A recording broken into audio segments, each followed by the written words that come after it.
కార్తీక మాస సందర్భంగా కార్తీక పురాణంలో భాగంగా ఇవాళ మనము 10వ అధ్యాయం గురించి తెలుసుకుందాము. 10వ అధ్యాయంలో మనము అజామిలుని పూర్వజన్మ వృత్తాంతం గురించి జనకుడు వశిష్ఠ మునీశ్వరిని ఇలా అడిగాను. వారిద్దరి మధ్య సంభాషణ ఇలా జరిగినది. ఓ మునీశ్వర, ఈ అజామిలుడు పూర్వజన్మ ముందు ఎవరు, ఏ పాపం చేశాను? విష్ణుదూతలు చెప్పిన మాటలు విని యమభటులు ఎందుకు ఊరుకుండిరి? యముని వద్దకు పోయి యమునితో ఏమని చెప్పిరి? వశిష్ఠుడు ఇట్లా చెప్పెను.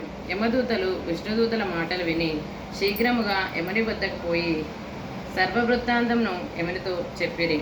అయ్యా, పాపాత్ముడగు, దురాచారుడనగు, నిందితుడగు, ఆచరించువాడగు అజామిలుడు తోడు తెచ్చుటకు పోయినందుకు విష్ణుదూతలు వచ్చి మమ్మల్ని ధిక్కరించి అతన్ని విడిపించిరి. మేము వారిని ధిక్కరించుటకు అశక్తులమై వచ్చితిమి అని చెప్పిరి. ఆ మాట విని కోపించి యముడు జ్ఞానదృష్టితో చూచి ఇట్లా అనేను. ఈ అజామిలుడు దుర్మార్గుడైనను అంత్యకాలమందు హరినామస్మరణ చేయుట చేత పాపములు నశించి వైకుంఠ ప్రియుడైను. అందువలనే అతనికి విష్ణుదూతలు స్వీకరించిరి.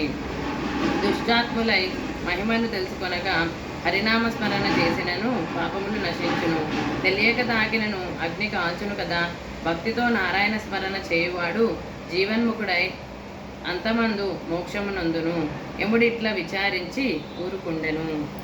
అజామిలుడు పూర్వజన్మమున సౌరరాష్ట్ర దేశమందు బ్రాహ్మణుడై శివార్చకుడిగా ఉండి శివద్రవ్యమును హరించుచు స్నానాసంధ్యలను విడిచి అన్యమానసుడై శివుని పూజించుచు శివునకు అభిముఖముగా కాళ్ళు చాపుకొని శయనించుచు ఆయుధపానీయ స్నేహితులతో కూడి నానాలంకార శోభితుడై స్వేచ్ఛా విహారములు తిరుగుచు బహుభాషి అయి మంచి యవ్వనముతో ఉండెను. ఆ ఊరిలో ఒక బ్రాహ్మణుడు ఉండెను. అతనికి ఒక రూపవతియు యవ్వనవతియు అగు ఒక భార్య గలదు. ఆ బ్రాహ్మణుడు దరిద్ర పీడితుడై అన్నము కొరకై పట్టణములు, గ్రామములు, పల్లెలు తిరుగుచు యాచించుచుండెను. ఒకానొకప్పుడు బ్రాహ్మణుడు సంపాదించిన ధ్యానాధికమును శిరస్సున ఉంచుకొని ఆకలితో ఇంటికి వచ్చి భార్యతో ఓసి, నాకు ఆకలి కలుగుచున్నది, త్వరగా వంట చేయము, ముందు మంచినీళ్ళిమ్ము, త్రాగి శాంతించదును అని భర్త ఇట్లా అనగా ఆ భార్య అతని మాటను లెక్క చేయక పనులు చేయుచు జారుని మనసులో ధ్యానించుచు ఊరుకుండెను. అంత భర్త కోపించి దండముతో భార్యను కొట్టెను. భార్య భర్తను పిడికిలతో గుద్దెను. తర్వాత భర్త ఆ గృహమును విడిచి గ్రామమంతరము పోయిన అచ్చటకు భిక్షం ఎత్తుకొని జీవించుచు భార్య సంగతి గూర్చి చింతించుచుండెను.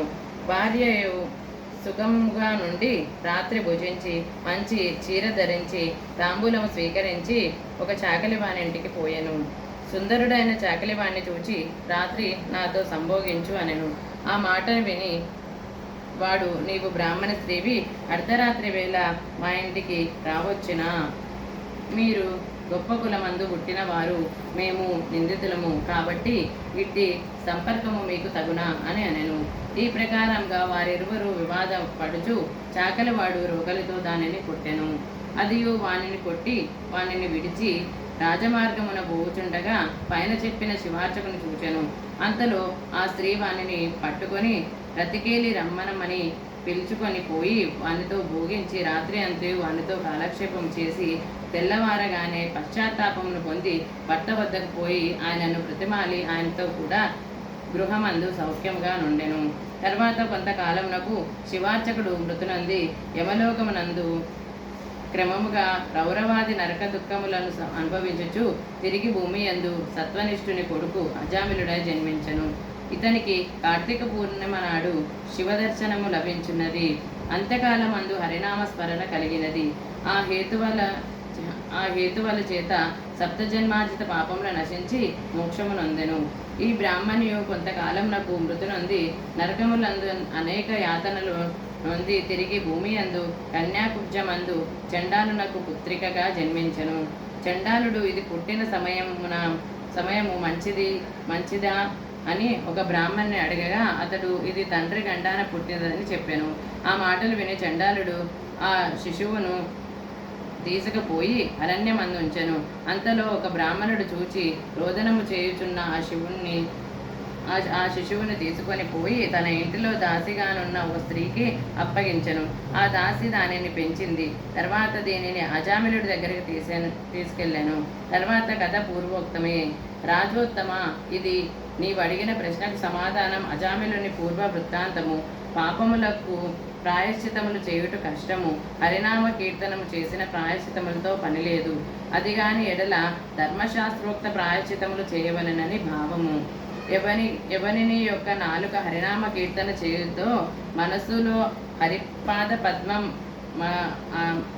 హరిపాద పద్మం స్మరణ చేయును, చెవులు హరిచరిత్రములు విన్నదో వాని పాపములు ఎట్లా నశించును? ఇతర చింతను మాని హరిని స్మరించువారు ముక్తి నొందుదురు. ఇందుకు సందేహము లేదు. కాబట్టి కార్తీక మాసం అందు ఆచరించిన ధర్మము సూక్ష్మమైనది, గొప్పదైనను పాపము అంతటిని నశింపచేయును. కార్తీక ధర్మమునకు పాపములను నశింపచేయు సామర్థ్యం ఉన్నది. కాబట్టి కార్తీక మాసమందు ధర్మమాచరించని వాడు నరకమునందును. ఇది నిశ్చయము. పాపములను నశింపజేయు కథను విన్నవారు సమస్త పాపములను నశింపజేసి మోక్షమును నందుదురు. ఈ కథను వినిపించువాడు పాప విముక్తుడై వైకుంఠమందు విష్ణువుతో కూడి సుఖించును. శుభం శుభం.